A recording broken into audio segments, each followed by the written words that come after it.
بندگی کا روزہ۔ بھوک کی اذیت بھی بہت سخت ہوتی ہے، مگر گرمی کے طویل روزے میں پیاس کی اذیت بھوک کی تکلیف کو بھلا چکی ہے۔ پیاس سے گلا خشک ہو چکا ہے، منہ سوکھ چکا ہے، جسم نڈھال ہو چکا ہے، مگر آپ کبھی پانی کا ایک قطرہ بھی نہیں پئیں گے، اس لیے کہ روزہ ٹوٹ جائے گا۔ یہ روزہ ہے، یہ اس کی عظمت ہے جس کی بنا پر ہم اتنی مشقت جھیلتے اور اس قدر تکلیف اٹھاتے ہیں۔ مگر دوسری طرف ہم سب ایک اور روزہ رکھے ہوئے ہیں، یہ بندگی کا روزہ ہے۔ یہ روزہ خدا کی ہر نافرمانی کے ساتھ ٹوٹ جاتا ہے، مگر ہمیں اس روزے کے ٹوٹنے کا کوئی افسوس نہیں ہوتا، اس لیے کہ ہمیں اس روزے کے ٹوٹنے کا کوئی احساس ہی نہیں ہوتا۔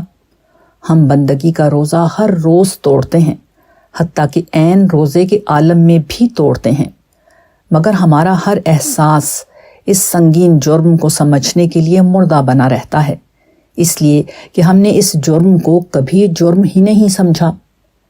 جس وقت ہم فواحش سے لطف اندوز ہوتے ہیں، حرام کھاتے اور کماتے ہیں، لوگوں کے ساتھ ظلم کرتے، انہیں دھوکہ دیتے اور ان کا مال دباتے ہیں، بندگی کا یہ روزہ ٹوٹ جاتا ہے۔ جس وقت ہم جھوٹ بولتے ہیں اور جھوٹ پھیلاتے ہیں، جس وقت ہم غیبت کر کے کسی کو رسوا کرتے ہیں، جس وقت ہم الزام و بہتان لگا کر کسی کو بدنام کرتے ہیں، بندگی کا یہ روزہ ٹوٹ جاتا ہے۔